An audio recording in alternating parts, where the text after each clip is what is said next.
Tenemos cuatro cargas que están colocadas en los vértices de un cuadrado. Y nos piden encontrar el campo resultante en el centro del cuadrado. ¿Sí? Sabemos que la carga 1 y la carga 3 son de 3.4 por 10 a la menos 6 coulomb. El orden de las cargas aquí lo vimos de la siguiente manera.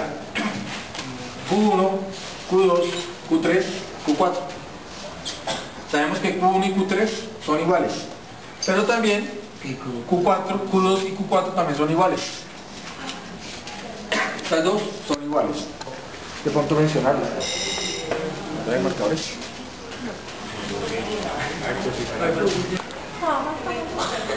R1, ¿ok? Que viene siendo la distancia que hay de los lados del cuadrado. Gracias. Ahora observen.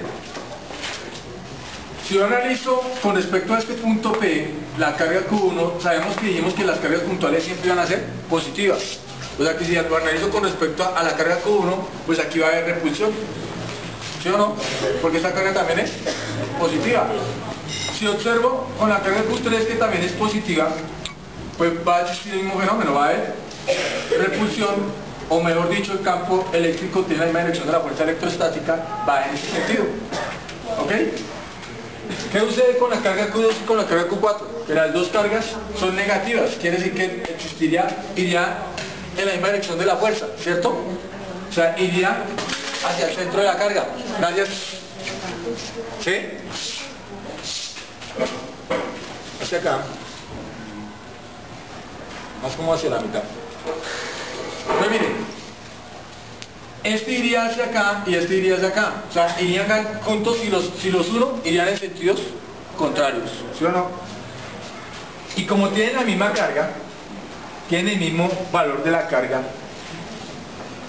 Incluso la clase pasada nosotros dijimos que si dos cargas iguales tenían el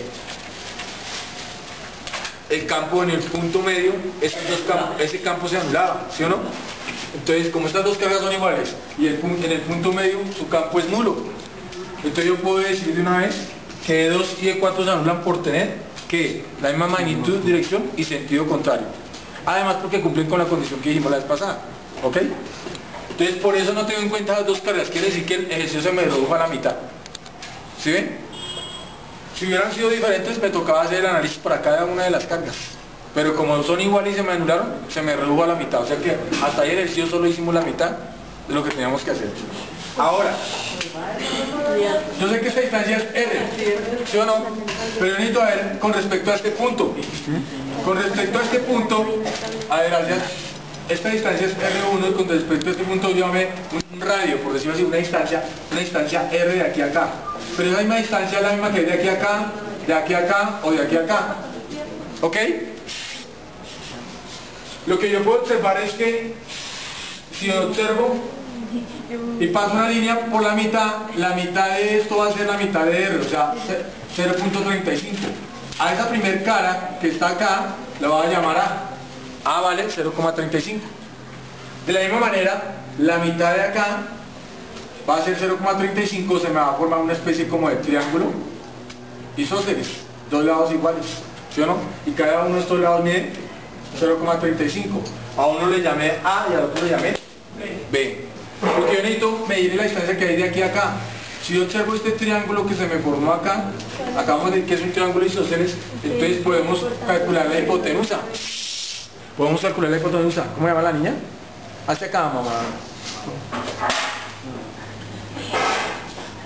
¿Cómo hay una hipotenusa? Pues aplicando el teorema de Pitágoras, ¿sí o no? Entonces ya sabemos que A vale ¿qué? 0,30. Ah, como A y B son iguales, yo puedo sumarlos. Entonces me va a quedar 1 más 1, 2. 2A al cuadrado o 2B al cuadrado, que juntos son iguales. Entonces lo que hago es reemplazar nomás un valor. Como yo sé que el valor es 0,35, pues lo reemplazo. 0,35 lo elevo al cuadrado y su resultado lo multiplico por 2. A ese número le saco la raíz cuadrada y encuentro el valor de ¿qué? De R. O sea, hace la distancia que hay desde la carga hasta el punto medio. Que para cualquiera de estos va a ser la misma distancia. ¿Sí o no? ¿Hasta ahí quedó claro? Sí. Ok.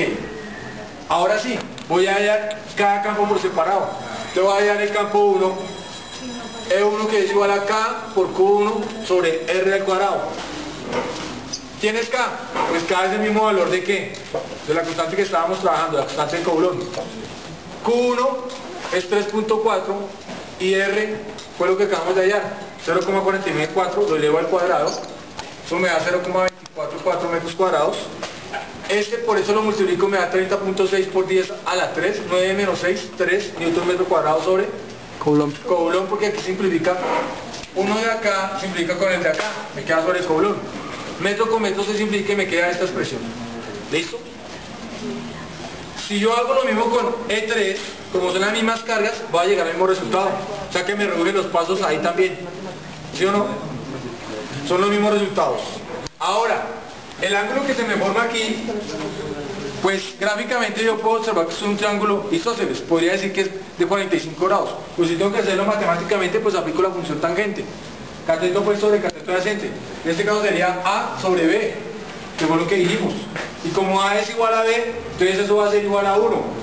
Y el inverso de la función tangente del valor de 1 es el ángulo de 45 grados. Es otra forma de demostrarlo, ¿no? Entonces el ángulo que está ahí es el de 45 grados.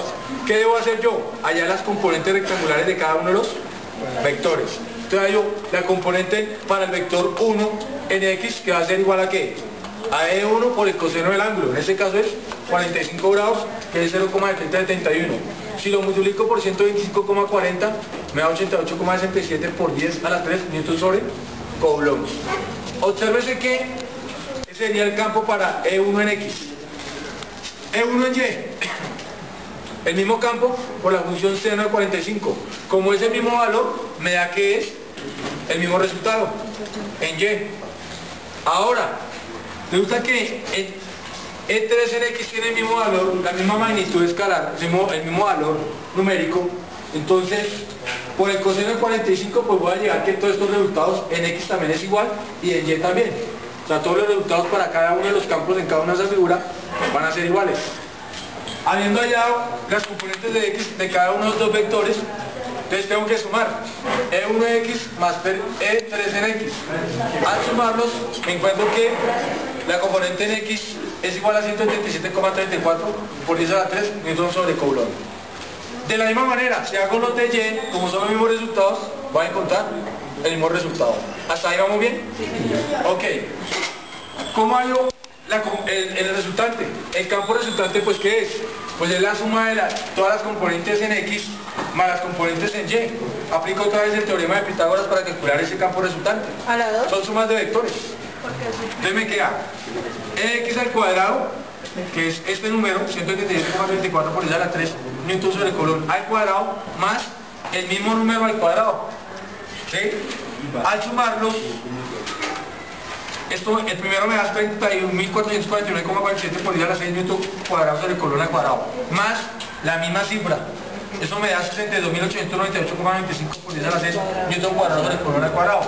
Al sacarle la raíz cuadrada me da 250,39 por 10 a la 3 newton sobre Coulomb, y al pasar la notación científica corro 2 veces la coma, me queda 2,5079 por 10 a la 5 newton sobre Coulomb, y ese sería el campo resultante. ¿Lo entendieron? Sí. Es simplemente